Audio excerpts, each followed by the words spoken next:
श्री संत सद्गुरू फुलाजी बाबा यांच्या चरणी नमस्कार आणि सर्व भारतातील संतांच्या चरणी नमस्कार। इथं उपस्थित सिद्धेश्वर संस्थान पटनापूरचे केशव दादा यांच्या चरणी नमस्कार, तुकाराम सर, सतीश सर आणि वरिष्ठ मंडळी यांच्या चरणी नमस्कार। तर आपण संताला थोडं जाणून घेऊ, आपल्याला जाणून घेऊ, आपल्या विचाराला जाणून घेऊ आणि प्रवचनकारांनी काही मनावर बोललेले आहे, आत्म्यावर, देवावर, या गोष्टीवर जाणून घेऊ। पहिले आपण आपल्या शरीरावरच मी वर्णन करेल की आपल्यामध्ये काय काय तुकाराम सरनं मन सांगितले। मन माणसाचं खूप चंचल आहे। मी आणि तुम्हाला शरीरामधल्या दोन गोष्टी आणि सांगेन। मन आहे, विचार आहे, हे चित्त आहे। चित्त म्हणजे सांगतो मी तुम्हाला एकाग्रता, खूप मोठी वस्तू आहे ती। तर तुम्ही या तिन्ही गोष्टीनं, मी आणि तुम्ही या गोष्टीवर आपण असा विचार करू अल्पबुद्धीनं। हे नाक, डोळे, कान, मन, बुद्धी आणि विचार हे पुन्हा बनवला। चांगलं लक्ष करा या गोष्टीवर। आम्ही स्वतःला जाणून घेण्यासाठी बसलो म्हणून धरून घ्या। माझे कान, डोळे, नाक हे माझ्या आई वडिलांना बनवलं का? मी माझ्यामध्ये जे मन आहे, बुद्धी आहे, चित्त आहे, या विचारानं माझ्या शरीराला बनवलं का? कोणीतरी पंचतत्वाचा एक परमेश्वर आहे म्हणजे त्यानं बनवलं? ही आपण शंका आणि अल्पबुद्धीने विचार करू की हे मी कोण? याच्यामध्ये माझे, आता तुकाराम सरांनी सांगितलं, मन चंचल आहे। माझ्या मायबापानं बनवलेलं मन आहे का मी बनवलेलं आहे का? नाही तर परमेश्वरानं बनवलेलं आहे? चंचल का आहे? आणि दोन शब्द मी सांगितले याच्यामध्ये। मग विचार कोण आहे? मी जे जगावर विचार करतो, माझ्यावर विचार करतो, आणि चित्त ज्याला एकाग्रता म्हणते, हे पुन्हा बनवलं।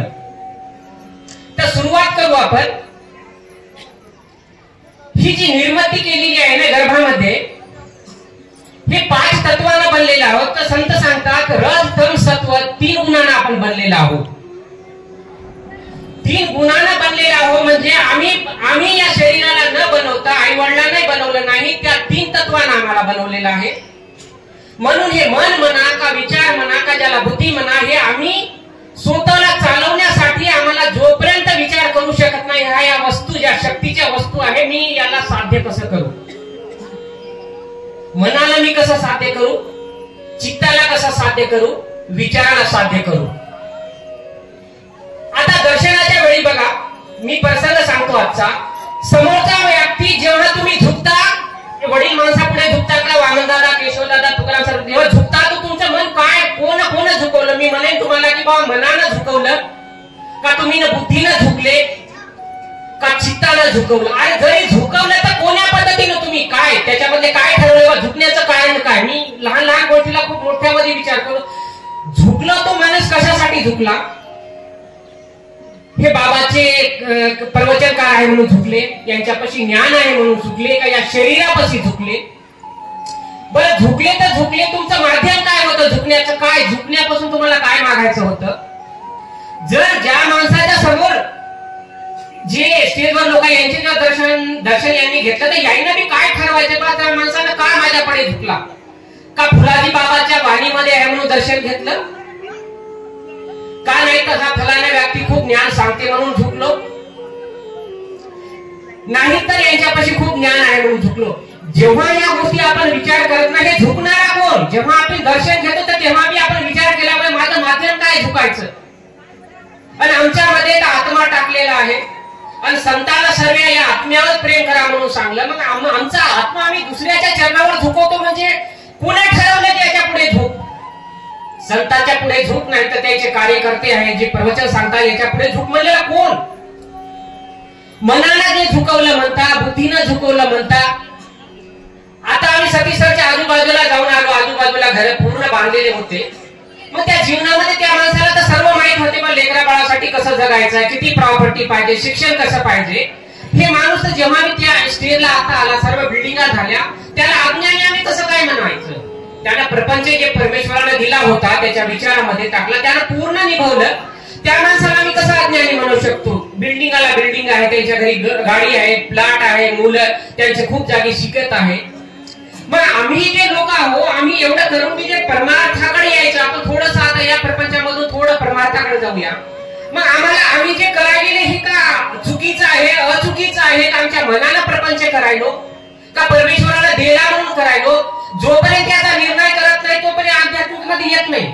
संत मार्ग असा आहे की तुम्ही आध्यात्मिक मध्ये या म्हणाले म्हणजे आम्ही जे करायलेलं आहे हे सत्य आहे का असत्य हे आम्हाला ठरवायचं. आम्ही प्रपंचासाठी जगायलो, मग त्या परमेश्वरानेच आम्हाला हे प्रेम दिलं, माया दिली, ममता दिलं. मी त्याच्या कामी पडणं, त्याने याच्या कामी पडणं, एवढं देऊन बी हे संत लोक अनेक दुसऱ्या रस्त्याला का दाखवायला पण नाही, हे तुमचं नवं, हे मी करा लागते.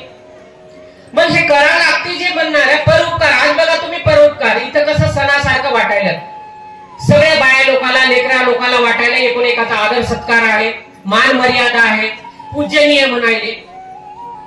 हे माध्यम प्रपंचाच्या बाहेर हे बी परमेश्वराला दिलेलं आहे का मला प्रपंचासोबत हे करायचं आहे.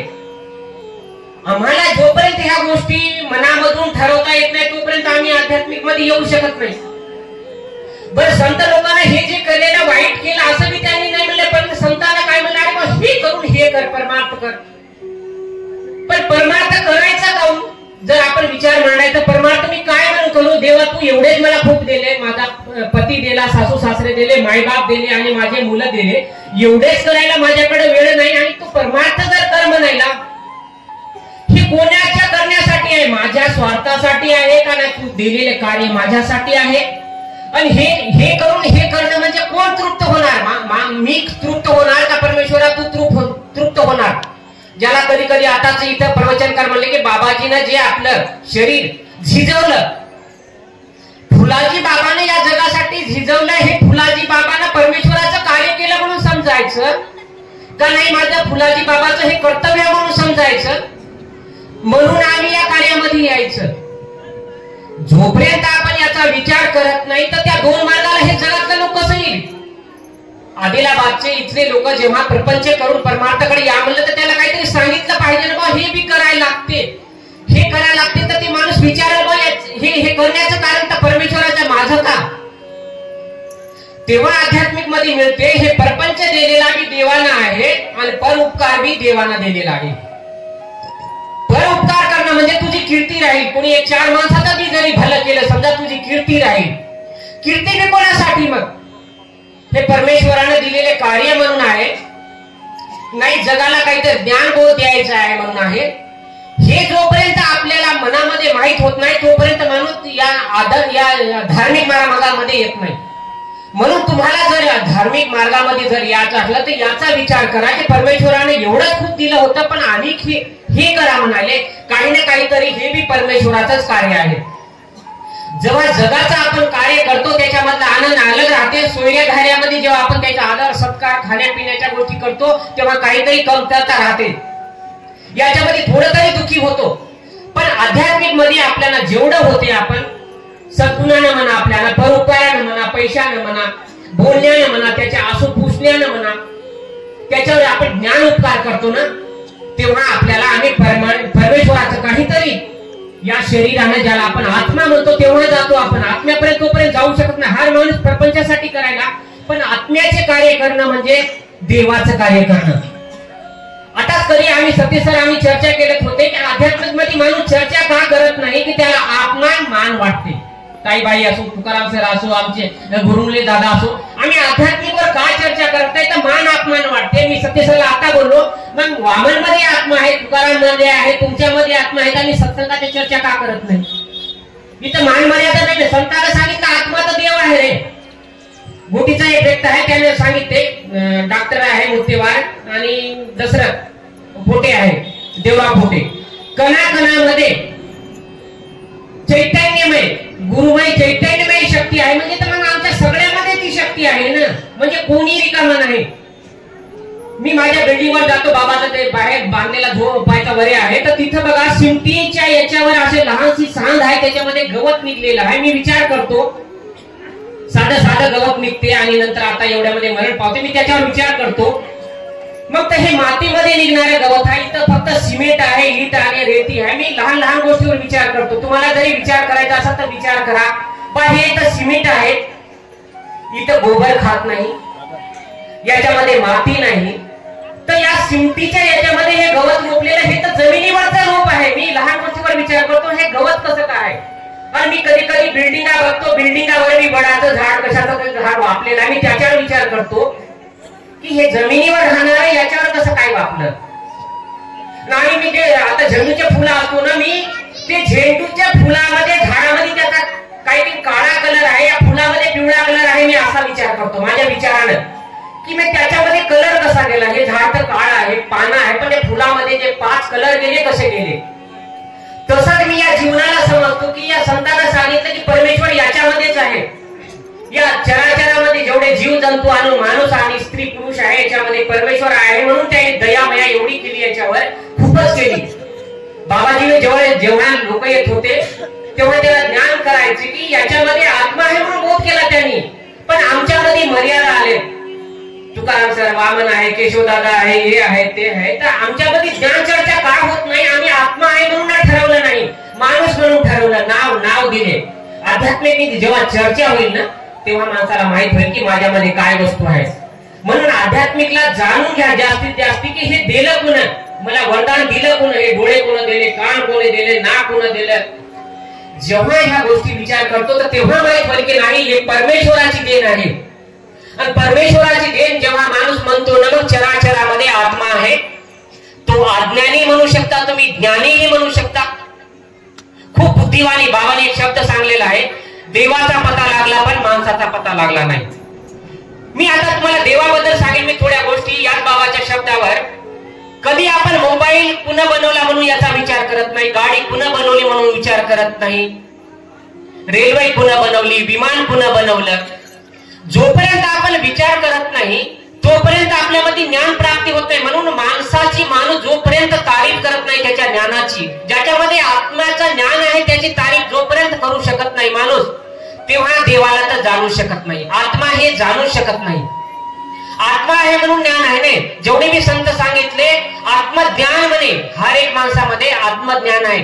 म्हणून संत लोक या गरीबासाठी, या भोळ्या लोकांसाठी कधीही थकले नाही की त्याला माहित होतं एका दिवशी तरी हे चैतन्यमयी शक्ती, हे शब्द जेव्हा वापरतो आपण, गुरुमय चैतन्यमयी शक्ती, म्हणजे त्याने सांगितलं की झोपलेली शक्ती नाही. चैतन्य म्हणलं तर तुम्ही कधी बी जागृत करू शकता, कधी बी संकटातून तुम्ही बाहेर निघू शकता.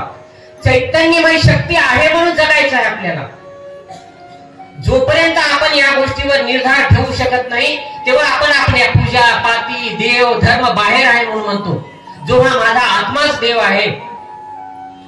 बघा तुम्हाला सांगितलं या जमिनीमध्ये कसं आहे बघा, तिला तिची ऊर्जा कशी देते. माझ्या शेतामध्ये मिरची आहे, ऊस बी आहे, पण ऊसाचीच गोडी घेते या जमिनीमधून आणि मिरचीचीच गोडी घेते.